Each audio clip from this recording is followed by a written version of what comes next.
Right.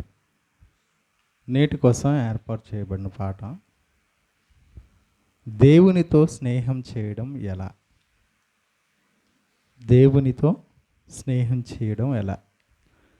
ఈ పాఠం పేరులోనే రెండు వ్యక్తుల గురించి రాయబడింది. ఒకటి దేవునితో, రెండు మనిషి కదా.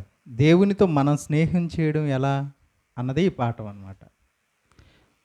మనిషి అనేవాడు కనిపించేవాడు, దేవుడు అనే శక్తి కనిపించినది. దేవుడు అదృశ్యుడు.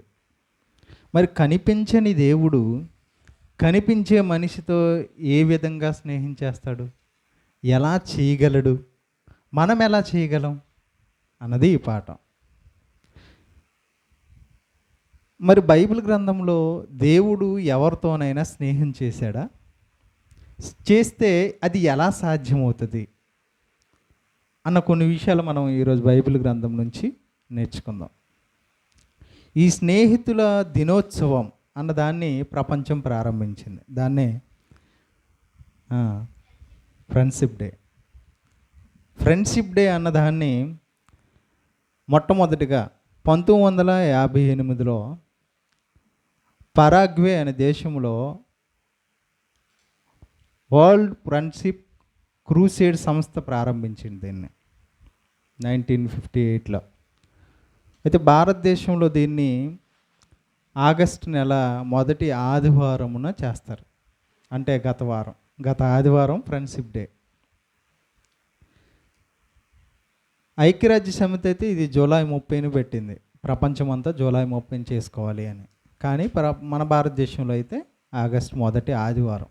ఓకేనా. బైబిల్లో ఈ స్నేహం ఎవరిదైనా ఉందా? దేవుడు మనుషులతో స్నేహం చేశాడా, చేస్తాడా, చేస్తే ఎలా సాధ్యమవుతుంది ఒకసారి చూద్దాం. యెషయా గ్రంథం 41వ అధ్యాయం. యెషయా గ్రంథం 41వ అధ్యాయం 8వ వచనం.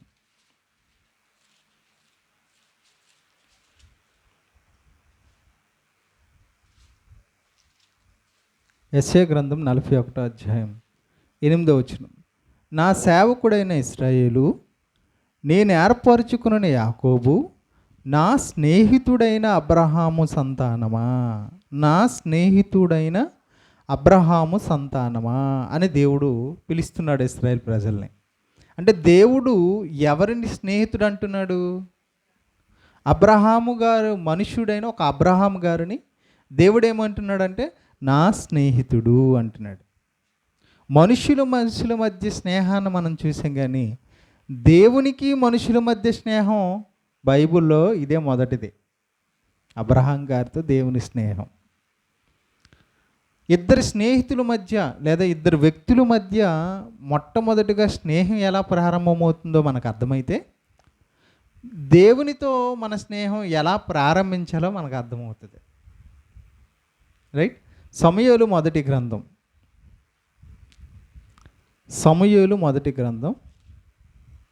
18వ అధ్యాయం 1వ వచనం చదవండి. సమూయేలు మొదటి గ్రంథం 18వ అధ్యాయం 1వ వచనం. ఇక్కడ బైబిల్లో ఇద్దరు స్నేహితుల గురించి చెప్పబడుతుంది. అందులో ఒక ఆయన దావీదు అయితే మరొక ఆయన యోనాతాన్. దావీదు, యోనాతాన్. రైట్, చదువుదాం. దావీదు సౌలుతో మాటలాడుట చాలించినప్పుడు యోనాతాను హృదయము దావీదు హృదయముతో కలిసిపోయెను. యోనాతాను దావీదును తనకు ప్రాణ స్నేహితునిగా భావించుకొని తనను ప్రేమించెను. అంటే ఒక మనిషి ఇంకో వ్యక్తితో, ఒక వ్యక్తి మరొక వ్యక్తితో స్నేహం చేయాలంటే ముందు ఏం కలవాలంట? యోనాతాను హృదయము దావీదు హృదయముతో కలిసిపోయెను. అంటే ఒకరి మనసు ఇంకొకరి మనస్సు ఒకేలాగా ఉందనుకోండి, వాళ్ళు స్నేహితులు అవుతారు. ఉదాహరణ, సినిమాకి వెళ్ళేవారు కనిపించారనుకోండి, సినిమాకు వెళ్ళేవారి స్నేహం ఎవరితో ఉంటుంది చెప్పండి? అలాగే సినిమాలు చూసేవాడు సినిమాకు వెళ్ళేవాడితోనే కలుస్తుంది. ఒక తాగేవాడు అన్నాడు అనుకో, వాడు ఎవరితో ఫ్రెండ్షిప్ చేస్తాడు, స్నేహం చేస్తాడు? వాడితో పాటు కలిసి తాగే మనస్తత్వం ఉన్నోడితోనే స్నేహం జరుగుతుంది. అంటే ఒక వ్యక్తి స్నేహం చేయాలంటే ఇంకొక వ్యక్తితో వీళ్ళ మనసు, వాళ్ళ మనసు, వీరి ఆలోచన, వారి ఆలోచన ఒకేలాగా ఉంటేనే వాళ్ళిద్దరు స్నేహితులు అవుతారు. అంటే అబ్రహాము గారు, దేవుడు అబ్రహాము గారిని నా స్నేహితుడు అంటున్నాడంటే దాని అర్థం దేవుని మనస్సు, అబ్రహాము గారి మనస్సు ఒకేలాగా ఉంది. అందుకోసం అబ్రహాం గారు నా స్నేహితుడు అంటున్నాడు. అర్థమవుతుంది? మీకు ఇంకొక ఉదాహరణ చెప్తాను. ఒకవేళ తాగేవాడు అన్నాడు అనుకోండి, తాగేవాడికి తాగనోడికి ఎక్కడైనా స్నేహం జరుగుతుందా? వాడు తాగడానికి రమ్మంటాడు, వీడు అది తప్పురా చేయకూడదు అంటాడు. ఇప్పుడు వీడికి స్నేహం వద్దా? ఉండదు. అరే నువ్వు వద్దురా, నువ్వు తాగొద్దు అంటావు, దొంగతనం చేయొద్దు అంటావు, కాబట్టి నీతో నాకు స్నేహం వద్దు. అంటే స్నేహితులు అవ్వాలంటే ఖచ్చితంగా ఒకే మనస్తత్వాన్ని కలిగిన వారై ఉండాలి. ఇక్కడ దావీదు గారు, యోనాతాను గారు, వీరిద్దరి స్నేహం ఎలా మొదలైంది? ఇద్దరు మనస్సు ఒకటే అయిందంట. యోనాతాను హృదయము దావీదు హృదయముతో కలిసిపోయిన గనుక యోనాతాను దావీదు తనకు ప్రాణ స్నేహితుడిగా భావించుకొని అతన్ని ప్రేమించాను. ఓకేనా? ఇక్కడ దావీదు గారు యోనాతానుకు మధ్య స్నేహం ఎందుకు ఏర్పడింది, లేదా ఏంటి ఈ సందర్భం అంటే, ఇదిగో సౌలు తర్వాత, సౌలు ఎప్పుడైతే దేవుని ఆజ్ఞను అతిక్రమిస్తాడో దేవుడు తన రాజ్యానికి ఎవరికి అప్పగిస్తాడంటే దావీదు గారికి అప్పగిస్తాడు. దావీదుని అధికారిగా దేవుడు నియమించాలనుకుంటాడు. అంతకుముందే ఇంకొక విషయం జరిగింది. ఏంటి? దావీదు గారు లేదా ఈ సౌలు రాజ్యం ఏదైతే ఇశ్రాయేల్ రాజ్యం ఉందో, ఈ రాజ్యాన్ని జయించడానికి ఫిలిష్తీయుడైన గొల్లియాతు వచ్చాడు. ఈయన వచ్చి ఈ రాజ్యంలో ఉన్న వాళ్ళందరినీ భయపెడుతున్నాడు. అప్పుడు దావీదు గారు అక్కడికి వెళ్ళాడు వాళ్ళ అన్నలకి ఆహారం ఇవ్వడానికి. ఎందుకు మీరు అందరూ భయపడిపోతున్నారు? సున్నత లేనివాడు సున్నత పొందిన దేవుని ప్రజల్ని నాశనం చేయడానికి వస్తే మీరు అలా చూస్తారా? నేను చంపుతానని దావీదు గారు గొల్లియాతును కొట్టి చంపేశాడు. చంపిన తర్వాత వాళ్ళు వస్తున్నప్పుడు వాళ్ళందరూ ఏమని చెప్పారు? దావీదుకి 10,000, సౌలు గారికి 1000 స్తుతులు అనేసరికి ఈయనకి సౌలు రాజునైన నన్ను తక్కువ చేసి దావీదును పొగుడుతారా? అప్పటి నుంచి ప్రారంభం అయిపోయింది దావీదును సౌలు చంపాలని. కానీ దావీదు గారు మాత్రం న్యాయంగా, యథార్థంగా ఆయన భక్తి కనపరచడం యోనాతాను చూశాడు. యోనాతాను ఎటువంటి మనస్సు ఉందో, ఎటువంటి యథార్థత ఉందో, అదే యథార్థత ఎవరిలో చూశాడు? ఆయన దావీదు గారిలో చూశాడు. అప్పుడు వాళ్ళిద్దరు స్నేహం. ఇప్పుడు సౌలు గారి తర్వాత రాజ్యం ఎవరికి వస్తే చెప్పండి? రాజ్యాధికారం రాజు అయిన తన కుమారుడు కదా, ఎవరు? యోనాతాను గారు. అంటే ఆయనకి రాజ్యం వస్తుందని తెలిసిన ఆ రాజ్యాన్ని వద్దనుకుంటున్నాడు. ఎవరి కోసం? దావీదు కోసం. చూడండి అలాంటి మనసు. ఇప్పుడు ఈ యోనాతాను గారు ఒకవేళ దావీదుకి సపోర్ట్ చేస్తున్నాడు, సహకరిస్తున్నాడు అన్న సంగతి తన తండ్రి అయిన రాజుకి సౌలు గారికి తెలిసిందనుకో, ఏం చేస్తాడు? యోనాతాన్ని చంపేస్తాడు. ఇప్పుడైతే ఇద్దరు వద్దు ఒకరే వద్దు అని ఈ కుటుంబ నియంత్రణ ఉంది. కానీ రాజుల కాలంలో భార్యలకి కొదువు లేదు, పిల్లలకి కొదువు లేదు. ఒక్కొక్కరు 10-20 మంది పిల్లలు కన్నారు, 70 మంది కూడా కన్నారు.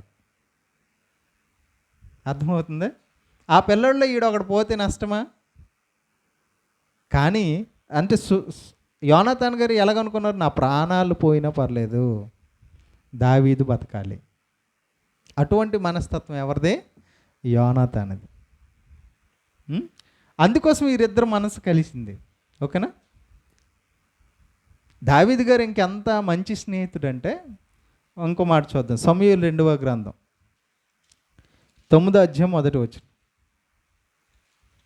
సమూయేలు 2వ గ్రంథం 9వ అధ్యాయం 1వ వచనం. యోనాతానును బట్టి నేను ఉపకారము చూపుటకు సౌలు కుటుంబంలో ఎవడైనా కలడాయని దావీదు అడిగాను. ఇక్కడికి వచ్చేసరికి అప్పటికే సౌలు గారు తన కుమారుడైన యోనాతాను ఆల్రెడీ చనిపోయారు యుద్ధంలో. చనిపోతున్నప్పుడు దావీదు స్నేహితుడు కదా యోనాతానికి. అప్పుడు దావీదు గారు అడుగుతున్నాడు, యోనాతాను కుటుంబంలో నేను ఉపకారం చేయడానికి ఎవరైనా ఉన్నారా? ఎందుకంటే తాను బతికిన దినంలో సౌలు ఎన్నిసార్లు ప్రయత్నం చేశాడో అన్నిసార్లు కాపాడడానికి తన ప్రాణాలకు తెగించి వచ్చి చెప్పేవాడు. ఎవరికి? దావీదు గారికి. తన ప్రాణాలు కాపాడాడు గనుక ఇప్పుడు ఈయనేం అడుగుతున్నాడు, యోనాతాను కుటుంబంలో ఎవడైనా ఉన్నాడా నేను ఉపకారం చేయడానికి? నాకు ఉపకారం చేశాడు కదా. ఒక స్నేహితుడు ఎంతవరకు గుర్తుంటాడు చెప్పండి? ఒక స్నేహితుడు ఎంతవరకు గుర్తుంటాడు? వాళ్ళు బతికున్నంత వరకే స్నేహితుడు. వాళ్ళు చనిపోతే అసలు మనకు సంబంధమే ఉండదు. కానీ ఈ దావీదు గారు ఎంత గొప్ప స్నేహితుడు అంటే, యోనాతాను చనిపోయినా కూడా తన కుటుంబాన్ని సంరక్షించాలనుకుంటున్నాడు. అంత గొప్పోడు. తన కుటుంబంలో ఒకే ఒక ఆయన మిగిలాడు, మెఫీబోషెతు ఆయన పేరు. ఆయన కుంటివాడు. తనకున్న ఆస్తిని ఎవరో లాక్కున్నారు ఆల్రెడీ అంతకుముందే. అలాంటి వాడిని చివరికి ఎక్కడ తెచ్చాడు తెలుసా? రాజమందిరములో దావీదుతో పాటు భోజన బల్ల మీద కూర్చొని తినే అర్హత కలిగించాడు. ఎవరికి? కుంటివాడు మెఫీబోషెతు యోనాతాను యొక్క కుమారుడు. అసలు ఎవరు పట్టించుకోకుండా వదిలేసిన ఆయన్ని ఎక్కడ తీసుకుని వచ్చాడు? రాజసింహాసనం దగ్గర తీసుకుని వచ్చాడు. రాజవిందులు కూర్చోబెట్టాడు. అంటే స్నేహం అంటే వారితోనే కాదు, వారి తర్వాత కూడా వారి కుటుంబాలను కూడా చూస్తున్నాడు. ఈ ఎంత మనస్తత్వం, ఎంత మంచి మనస్తత్వం కదా దావీదు గారిది. ఈ స్నేహితులు ఎక్కువ శాతం ఒకరికొకరు సహాయం చేసుకుంటారు. అది మనకు తెలుసు కదా. ఉచితంగా చేస్తారా, డబ్బులకు చేస్తారా? స్నేహితులైతే డబ్బులకు చేయరు. ఇప్పుడు వీళ్ళు ఉన్నారనుకో, వీళ్ళిద్దరు స్నేహితులు అనుకుందాం. వాళ్ళ ఇంటికి వెళ్తున్నప్పుడు అంజలి తుడుస్తుంది అనుకోండి, కావ్య ఏం చేస్తుంది? ఆ అడ్డుగా ఉన్నో తీస్తుంది. దానికి ఏమైనా డబ్బులు ఇస్తుంది అంజలి? ఎందుకు చేస్తున్నావు? స్నేహం. అంటే స్నేహితులు ఏం చేస్తారు? ఏది ఆశించకుండా ఇతరులకు సహాయం చేస్తారు. తన స్నేహితుడికి సహాయం చేస్తారు. వాళ్ళ పని జరుగుతుంది అనుకో, రోజల్లా పని చేయకపోయినా ఎంతో కొంత పని మాత్రం సహాయం చేస్తారు. వీడికి షాప్కి వెళ్ళరా అంటే వాళ్ళ అమ్మ వీడికి పని చెప్తే వీడితో పాటు ఎవరు వెళ్తారు? వాళ్ళ స్నేహితుడు వెళ్తాడు. చూడండి, నేను వస్తాను పద వెళ్దాం, మన ఇద్దరం కలిసి వెళ్ళి తీసుకొద్దామంట. అంతేనా? నీకు చెప్పారా లేకపోతే కూలికి పెట్టుకున్నారా? ఇది ఎందుకు చేస్తున్నారంటే స్నేహం ఉంది కనుక. మరి మనం దేవుణ్ణి స్నేహిస్తే దేవునితో ఉండాలనుకుంటామా? అనుకోమా? ఇప్పుడు నీ స్నేహితులతో ఎవరు ఏం చెప్పకపోయినా ఉచితంగా అన్నీ చేయాలనుకున్నప్పుడు, మరి దేవుణ్ణి స్నేహితునిగా కలిగి ఉంటే మరి దేవుని కోసం వెళ్తున్నావా ఉచితంగా? దేవుని కోసం ఏదైనా చేస్తున్నావా ఉచితంగా? దేవునితో చూడండి, స్నేహితులు ఎక్కువగా ఒకరోజు సెలవు వచ్చింది అనుకో, ఎవరితో ఉండాలనుకుంటారు? ఎక్కువ స్నేహితులతోనే. వాళ్ళతో ఉంటే వాళ్ళు ఏదో ఇస్తారని కాదు, వాళ్ళతో ఉండి మాట్లాడుకుంటుంటే ఆ మాటలో వచ్చే సంతోషం, వాళ్ళతో గడిపే ఆ క్షణాలు, ఆ ఆనందం స్నేహం చేసేవారికే తెలుస్తుంది. మరి నువ్వు దేవుణ్ణి స్నేహితునిగా చేసుకోవాలంటే మరి దేవునితో సహవాసం, ఆయనతో ఎక్కువసేపు ఉండాలి, ఆయనతో ఎక్కువసేపు మాట్లాడాలి. ఒక శరీర సంబంధమైన ఒక స్నేహితునితోనే ఆయనతో ఉంటే నాకు సంతోషంగా ఉంటుందని నువ్వు ఫీల్ అయినప్పుడు, మరి దేవుణ్ణి స్నేహితుడు అనుకుంటే మరి ఆయనతో ఎంత సహవాసం చేసి ఎంత సంతోషించాలి? ఆయన మాటల్లో ఎంత సంతోషాన్ని వెతుక్కోవాలి? అర్థమవుతుందా నేను చెప్పేది? అంటే దేవునితో స్నేహం చేయడం అంటే, ఒక మనిషితో స్నేహం చేసినప్పుడు ఎంత సంతోషాన్ని పొందుకుంటావో, దేవుని దగ్గరికి రావాలన్న నీ సంతోషం అలాగే ఉండాలి. దాన్ని బట్టే నీకు తెలిసిపోద్ది నేను దేవునితో స్నేహం చేస్తున్నానా చేయట్లేదా. చర్చికి వెళ్ళాలి ఆదివారమే ఒక 2 గంటలు అంటే నీ స్నేహితుతో నువ్వు ఎంతసేపు ఉండాలనుకుంటున్నావు? వారానికి 2 గంటలు ఉండాలనుకుంటున్నావు అంతే. మరి మిగతా రోజులు నీ స్నేహితుడు నీకు వద్దా? కావాలా? అర్థమవుతుంది. అంటే అబ్రహాము గారు దేవునితో, దావీదు గారు దేవునితో అలాగూ స్నేహం చేశారు. నిత్యం మీరు మీ సహవాసంలో ఉండాలి, మీ స్నేహంలో మేము ఉండాలి అనుకునేవారు భక్తులు ప్రతిదినం. అర్థమవుతుందా? మరొక స్నేహితుడు ఉన్నారు దావీదు గారికి. సమూయేలు 2వ గ్రంథం 15వ అధ్యాయం 37వ వచనం. సమూయేలు 2వ గ్రంథం 15వ అధ్యాయం 37వ వచనం.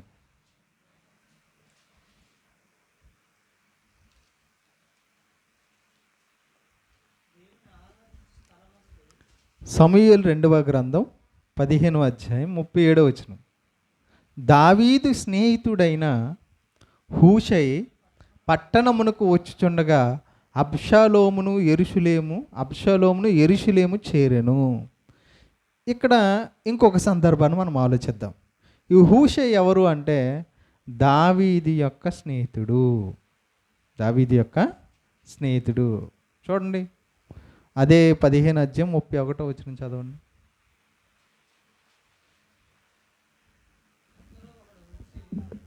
అక్కడ చదువుకున్నాం మనం.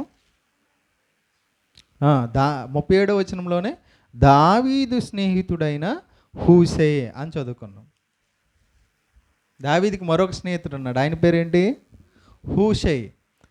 మొదటి స్నేహితుడు, ఫస్ట్ ఫ్రెండ్ యోనాతాన్ అయితే సెకండ్ ఫ్రెండ్ ఎవరు? హూషై.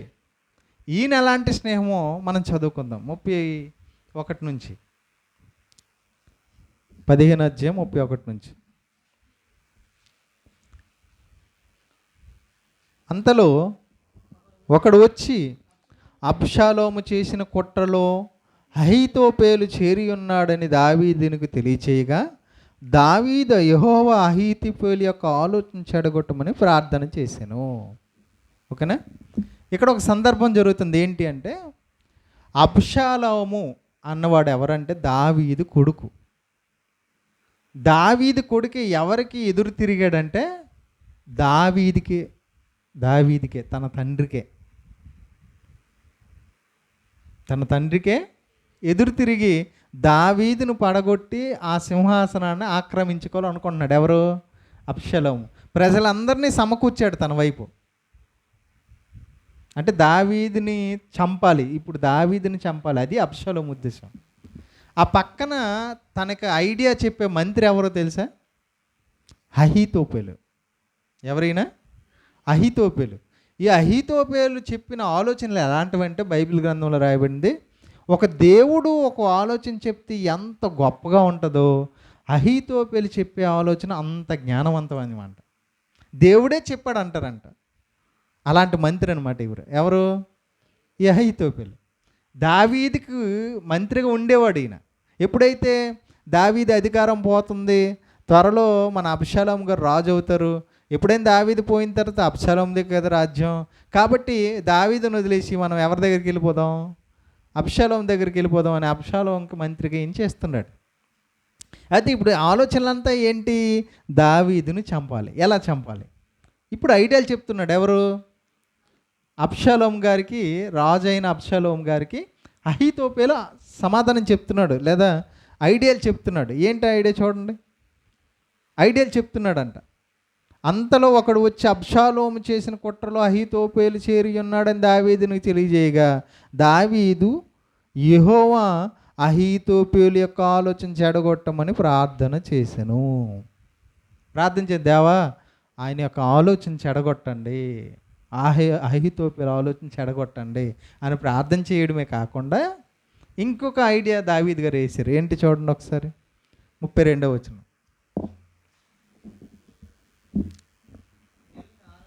దేవుని ఆరాధించే స్థలం ఒకటి కొండ మీద ఉండెను. వారు అచ్చటికి రాగా అర్కీయుడైన హూషై పైవస్త్రములు చింపుకొని తల మీద ధూళి పోసుకొని వచ్చి రాజును దర్శనం చేసెను. హూషై వచ్చి ఏం చేస్తున్నాడు? హూషై వచ్చి ఏం చేస్తున్నాడు? తన బట్టలు చింపుకుంటున్నాడంట, తన తల మీద ధూళి పోసుకుంటున్నాడంట. ఎందుకు చేస్తున్నాడు అలాగా? వచ్చిన వెంటనే సంతోషంగా రాజును హత్తుకోవాలి కదా. హత్తుకోకుండా దావీదు గారి దగ్గరికి వచ్చి బట్టలు చింపుకొని ధూళి జల్లుకుంటున్నాడు. దాని అర్థం ఏంటంటే బాధపడుతున్నాడు, ఏడుస్తున్నాడు. అయ్యో రాజా, నిన్ను చంపడానికి ఇంతమంది ఎదురు చూస్తున్నారా, నిన్ను ఎలా కాపాడుకోవాలి? అది ఒక స్నేహితుడి లక్షణం. ఎవరిని కాపాడుకోవాలని ఇవన్నీ అంటే ఆయన చనిపోవడం ఎవరికి ఇష్టం లేదు? హూషేకి ఇష్టం లేదు. తర్వాత 33, రాజు నీవు నాతో కూడా వచ్చిన ఎడల నాకు భారముగా ఉందువు. హూషేకి చెప్తున్నాడు, నువ్వు నా దగ్గరికి వచ్చినా నేను పడే కష్టాలన్నీ నువ్వు పడాలి, మళ్ళీ నీకు కూడా ఆహారం పెట్టాలన్నా మనకి ఇబ్బందే. కాబట్టి నువ్వేం చెయ్యు, నీవు పట్టణముకు తిరిగిపోయి రాజా, ఎంతవరకు నీ తండ్రికి నేను సేవ చేసినట్లు ఇక నీకు సేవ చేయదని అబ్షాలోముతో చెప్పిన ఎడల నీవు నా పక్షవాడివై ఉండి అహీతోపేలు యొక్క ఆలోచనలను చెడగొట్టగలవు. ఐడియా చేసాడు దావీదు గారు. ఏంటి? నా పక్కనుంటే వచ్చే ఇబ్బందిని మనం తట్టుకోలేము, ఆపలేము. నువ్వు ఎక్కడికి వెళ్ళాలి? అబ్షాలోము నా కొడుకు దగ్గరికి వెళ్ళి, దావీదు దగ్గర నేను చేశాను, ఇప్పుడు మానేశాను, నీకు సేవ చేయాలనుకుంటున్నాను అని వెళ్ళి చెప్పు, అక్కడ ఉండు. అప్పుడు వాళ్ళు చేసే ఆలోచన నీకు తెలుస్తుంది. ఆ ఆలోచన నాకు వచ్చి చెప్పావనుకో, నేను తప్పించుకుంటాను. ఓకేనా? ఇప్పుడు అహీతోపేలు దగ్గరికి, ఈ రాజు దగ్గరికి, అబ్షాలోము దగ్గరికి ఎవరు వెళ్తారు? హూషై వెళ్తాడు.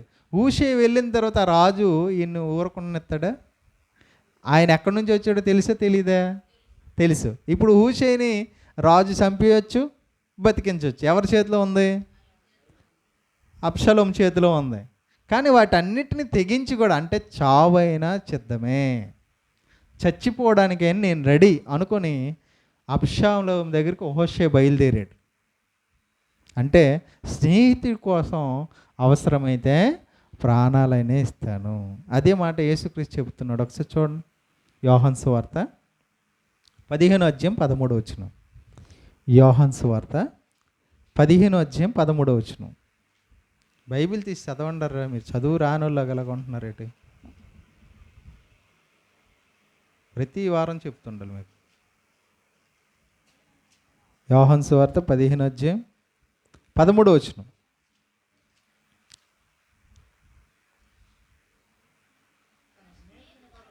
తన స్నేహితుని కొరకు తన ప్రాణము పెట్టువానికంటే ఎక్కువైన ప్రేమ గలవాడెవడునూ లేడు.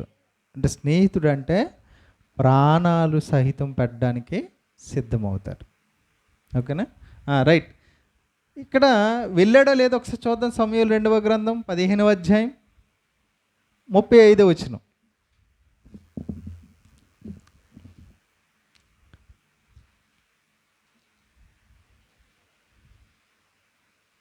సమూయేలు 2వ గ్రంథం 16వ అధ్యాయం 16 నుంచి చదువుతాం ఒకసారి.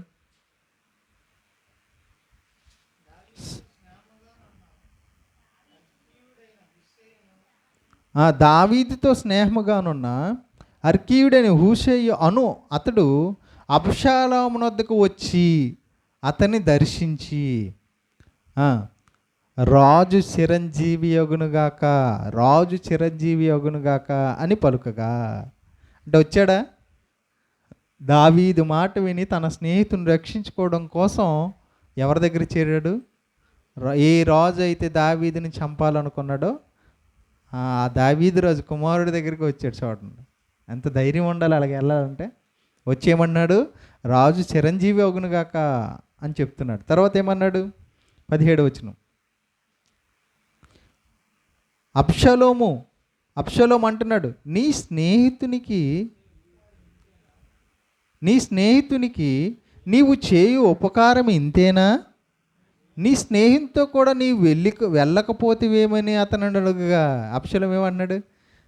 నీ స్నేహితుడు కదా ఆయనతో పాటు ఉండి ఆయన రక్షించుకోవాలి, కానీ నీ ఉపకారం ఇంతేనా? ఆయన ఎడల వదిలేసి వచ్చేస్తావా ఆపదలో ఉండేటప్పుడు అని ఎవరు అడుగుతున్నారు? అబ్షాలోము ఈ హూషైని అడుగుతున్నాడు. అప్పుడు హూషై ఏం చెప్తున్నాడు?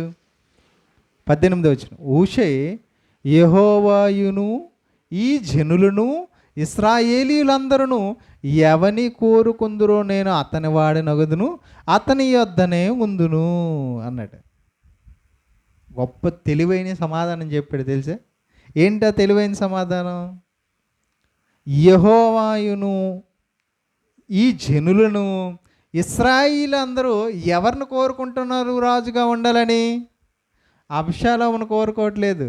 ఎవరిని? దావీదుని కోరుకుంటున్నారు. ఇది ఈయన ఎంత తెలివిగా చెప్తుందంటే, ఈ జనులు దేవుడు నిన్నే కదా కోరుకుంటున్నాడు అన్నట్టుగా చెప్తున్నాడు. అబ్షాలోము దగ్గర నేను రావడానికి, మీ రాజా మీ దగ్గర రావడానికి కారణం ఏంటి? దేవుడు ప్రజలు ఎవరిని కోరుకుంటున్నారో వాళ్ళ దగ్గరే కదా నేను ఉండాలి అంటే తాను చెప్పే సమాధానం ఎంత ఎంత అద్భుతంగా ఉంది చూడండి. ఆ తర్వాత 19వ వచనం, మరియు నేను ఎవరికి సేవ చేయవలను? అతని కుమారుని సన్నిధిని నేను సేవ చేయవలను కదా. నీ తండ్రి సన్నిధిని నేను సేవ చేసినట్లు నీ సన్నిధిని నేను సేవ చేయదని అబ్షాలోము వద్ద మనవి చేశాను. ఓకేనా? అబ్షాలోము దగ్గర మనం చేసరికి ఓకే అన్నాడు.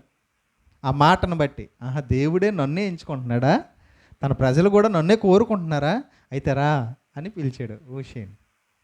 చూడండి, అంటే ఒక స్నేహితుని కాపాడుకోవడానికి ఎంత తెలివిగా తన మాటల్ని రాజు దగ్గర చెప్తున్నాడు. తర్వాత 17వ అధ్యాయం మొదటి వచనం చదవండి. 17వ అధ్యాయం మొదటి వచనం, దావీదు అలసట నొంది బలహీనముగా నున్నాడు గనుక నేను అతని మీద పడి అతను బెదిరించిన ఎడల అతని యొద్దనున్న జనులందరూ పారిపోదు, రాజును మాత్రం హతం చేసి జనులందరూ నీ తట్టు త్రిప్పెదను. నీవు వెదకు మనిషి నేను పట్టుకొనక జనులందరూ వచ్చి నీతో సమాధాన పడదురు కనుక నీ చిత్తమైతే నేను 12,000 మందిని ఏర్పరచుకుని పోయి ఈ రాత్రి దావీదుని తరిమి పట్టుకుందరని అహీతోపేలు అబ్షాలోముతో చెప్పగా ఈ బోధ అబ్షాలోమునకును ఇశ్రాయేలు వారి పెద్దలందరికీ యుక్తముగా కనబడను. ఇప్పుడు అహీతోపేలుకు ఒక ఐడియా వచ్చింది. అది రాజుతో చెప్తున్నాడు. ఏంటి? రాజు నువ్వు చంపాలనుకుంటున్నావు కదా దావీదు గారిని, ఆయన ఆల్రెడీ బలహీనంగా ఉన్నాడు, ఆయనకు ఆహారం లేదు, ఆయుధాలు లేవు, ఇలాంటి టైంలో నేను వెళ్తే వారిని చంపేస్తాను, ఆ రాజు నీ దగ్గర తీసుకుని వస్తాను, ఆ జనులందరినీ మన వశం చేసుకుందాం, మన రాజ్యంలో కలుపుకుందాం అనేసరికి ఈ ఐడియా ఎవరికి నచ్చింది? అబ్షాలోముకి నచ్చింది, అక్కడ ఉన్న వాళ్ళందరికీ నచ్చింది. అయితే అప్పుడు ఆయన ఏం చేశాడు? 5వ వచనం, అంతటా అర్కీయుడని హూషై ఏమి చెప్పునో మనం వినున్నట్లు అతను పిలువనంపుడని అబ్షాలోము ఆజ్ఞేయగా హూషై అబ్షాలోము వద్దకు వచ్చాను. ఇప్పుడు ఈయన ఐడియా చెప్పాడు, బాగానే ఉంది. మరి హూషై కూడా ఉన్నాడు కదా, ఆయన కూడా మనకు మంత్రిలాగా జ్ఞానాన్ని బోధించేవాడు కదా, మనం చెప్పే సమాధానాలు చెప్తాడు కదా మనకి అని పిలిపిస్తే అప్పుడు హూషై ఏం చెప్తున్నాడో విందాం. అబ్షాలోము అహీతోపేలు చెప్పిన ఆలోచన అతనికి తెలియజేసి అతని మాట చెప్పున మనం చేయకుందుమా నీ ఆలోచన ఏమైనదని చెప్పమని అతన్ని అడుగగా ఈయన చెప్పిన అహీతోపేలు దావీదు గారికి అబ్షాలోము గారికి ఒక ఐడియా చెప్పాడు కదా, ఆ ఐడియా కూడా ఈయనకి చెప్పాడంట. ఈయన ఇలా చెప్పాడు, నువ్వేం చెప్తావు, అది అలా చేయొద్దా అంటే అప్పుడు ఏమన్నాడు చూడండి 8వ వచనంలో, 7వ వచనం, హూషై అబ్షాలోముతో ఎట్లా నేను ఈసారి అహీతోపేలు చెప్పిన ఆలోచన మంచిది కాదు అన్నాడు. అహీతోపేలు చెప్పి ఆలోచన ఎందుకు మంచిది కాదు అన్నాడు?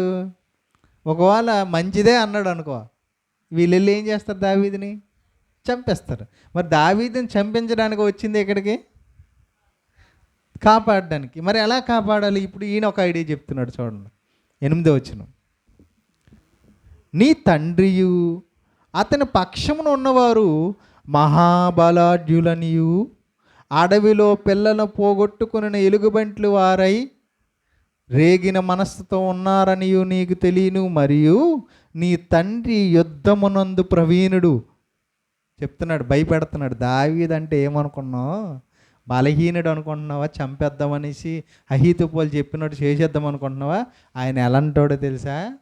గొల్యాతుని ఒడిసిలతో కొట్టి చంపాడు, సింహము నోరుని చీల్చాడు, ఎలుగుబంటి నాశనం చేశాడు అని ఆయన యొక్క బలాన్ని ఎక్కడ చెప్తున్నాడు? ఈ రాజు చెప్తున్నాడు తన కొడుక్కి. ఆయన ఎలాంటి వాడంట? నీ తండ్రి నీ పక్షమున ఉన్నవారు అతని పక్షం ఉన్న మహాబలాఢ్యుడు. మనం చంపాలనుకుని చంపేస్తారు. ఎలుగుబంట్ల వంటి వారై తన పిల్లలను పోగొట్టుకున్న అడవిలో ఉన్న ఎలుగుబంటి అంట.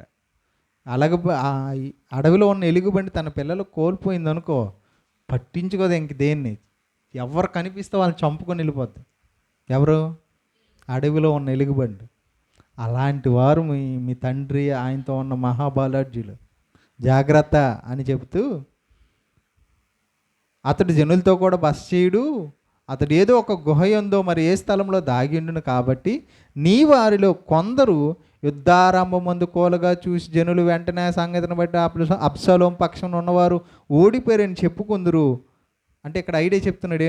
ఒకవేళ నువ్వు వెళ్ళావు అనుకో, ముందెళ్ళిన వాళ్ళందరినీ వాళ్ళు చంపేశారు అనుకో, అప్పుడు నువ్వు ఓడిపోయావని చెప్పి రాజ్యం అంతా ఆయనకి వెళ్ళిపోద్ది, కాబట్టి వద్దు అని చెప్తున్నాడు. కాబట్టి చూడండి, ఇంకా ఇశ్రాయేలీయులందరూ ఎరుగుదురు కనుక సింహ గుండు వంటి గుండెగల వారు సైతం దిగులు ఉందరు. కాబట్టి నా ఆలోచన ఏమనగా, దాని నుండి బెహెర్స వరకు లెక్కకు సముద్రపు ఇసుకరేణువులంత విస్తారంగా ఇశ్రాయేలీయులందరినీ నలుదేశాల నీ యుద్ధకు సమకూర్చి నీ స్వయంగా యుద్ధంగా పోవాలను అన్నాడు. ఐడియా చెప్పాడు ఏంటంటే, మీరున్న సైన్యంతో వెళ్తూ ఓడిపోతారు. ఇప్పుడు ఏం చేయాలి? ఇశ్రాయేల్ ప్రజలు చాలామంది ఉన్నారు, అందులో యుద్ధం చేసేవారు చాలామంది ఉన్నారు.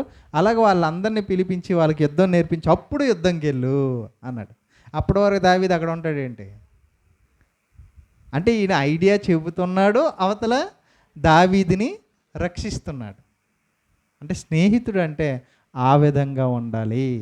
ఊషే గారికి దావీదు గారు స్నేహితుడు. తన స్నేహితుని ప్రాణాలు రక్షించడానికి అవసరమైతే తన ప్రాణాలను ఇవ్వడానికి కూడా సిద్ధపడిపోయారు. ఒక యోనాతాను కానీ, ఒక హూషై కానీ.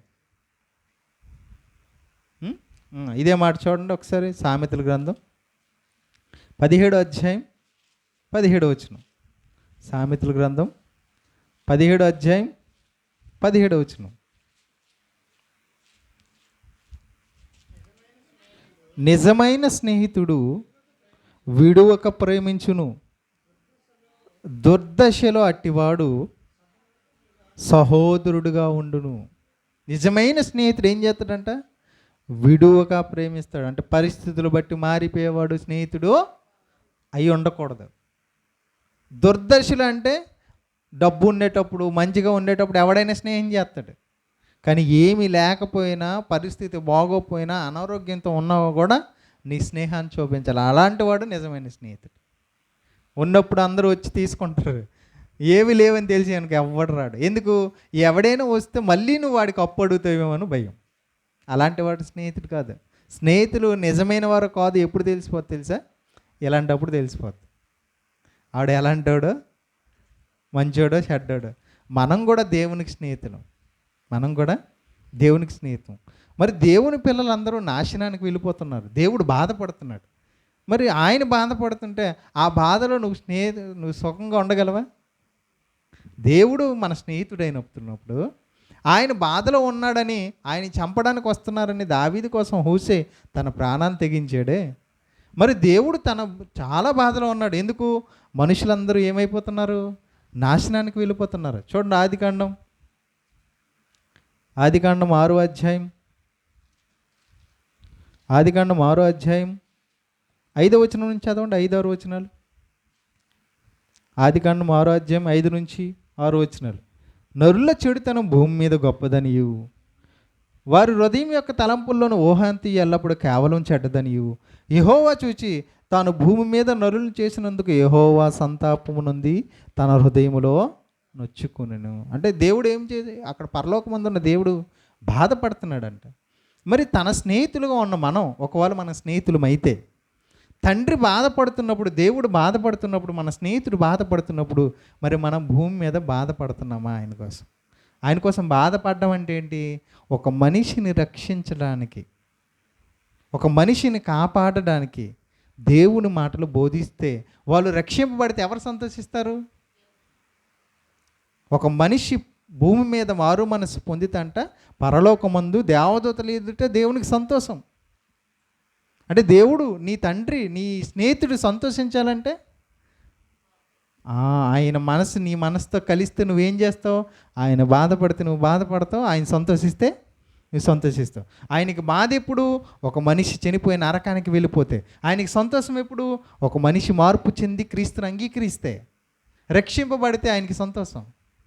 ఒక స్నేహితుడిగా మనం కూడా ఆయనకి స్నేహితులమైతే ఆయన బాధలో మనం బాధపడతాం, ఆయన సంతోషపడితే మనం సంతోషపడతాం. ఇక్కడ దావీదు గారు చంపేస్తారంటే హూషే గారు సంతోషించాడా, బాధపడ్డా? బట్టలు చింపుకొని బూడిద చల్లుకున్నాడంట. అర్థమవుతుంది? స్నేహితుడిగా ఉంటే ఆయన కోరుకున్న విషయాలు మనం చేయగలగాలి. ఓకేనా? మరొక మాట మనం చదువుకుందాం. లోకాసువార్త 11:5. లోకాసువార్త 11:5. అంటే స్నేహితుడు అంటే ఎలా ఉంటాడు? ఒక సందర్భాన్ని చూసుకొని మనం ముగించుకుందాం. లోకాసువార్త 11:5. మరియు ఆయన వారితో ఎట్లయినాడు, మీలో ఎవరికైనా ఒక స్నేహితుడు ఉండగా అతడు అర్ధరాత్రి వేళ ఆ స్నేహితుని యొద్దకు వెళ్ళి, స్నేహితుడా, నాకు 3 రొట్టెలు బదులిమ్ము, నా స్నేహితుడు ప్రయాణం చేసే మార్గం నా ఎద్దుకు వచ్చి ఉన్నాడు, అతను పెట్టుటకు నా యొద్ద ఏమీ లేదు అని అతనితో చెప్పిన ఎడలా, అతడు లోపలనే ఉండి నన్ను తొందర పెట్టవద్దు, తలుపు వేసి ఉన్నది, నా చిన్నపిల్లలు నాతో కూడా పండుకొని ఉన్నారు, నేను లేచి ఇయ్యలేనని చెప్పున అతడు తన స్నేహితుడైనందులో లేచి ఇయ్యకపోయినను అతడు సిగ్గుమాలి మాటికి అడుగుట వల్ల నేను లేచి అతనికి కావలసినవని ఇచ్చునని మీతో చెప్పుచున్నాను. ఇక్కడ స్నేహితుడు అంటే ఎలా ఉంటాడు అని యేసుక్రీస్తు చెప్తున్నాడంటే, అర్ధరాత్రి వేళ ఒక స్నేహితుడు వచ్చాడంట ఒకరి ఇంటికి, తన స్నేహితుడి ఇంటికి. ఇప్పుడు వాళ్ళ ఇంటి దగ్గర ఆయన కోసం భోజనం ఏమీ లేదంట. అప్పుడు పక్కింటికి వెళ్ళి తన స్నేహితునికి అడుగుతున్నాడంట, ఇలా స్నేహితుడు ఒకటి ప్రయాణం ఇచ్చాడు, ఆహారం లేదు ఇవ్వండి అని అంటే పదే బతిమాలుతున్నప్పుడు ఏం చేస్తాడు స్నేహితుడు? చూడండి, మన స్నేహితులు మనకు అడుగుతున్నప్పుడు మనమే అప్పుల్లో ఉన్నా కూడా వాళ్ళు డబ్బులు అడిగి ఇచ్చేస్తూ ఉంటాం. అంటే అదొక స్నేహితుని లక్షణం. మాటికే అడిగితే ఇచ్చేస్తాడంట. అంటే స్నేహితులు అనేవారు లేమిలో ఉన్నవారికి సహాయం చేసేవారై ఉండాలి. వాళ్ళ దగ్గర లేదు అని మనకు తెలిసినప్పుడు మనం స్నేహితులమైతే వాళ్ళకి ఇవ్వాలి.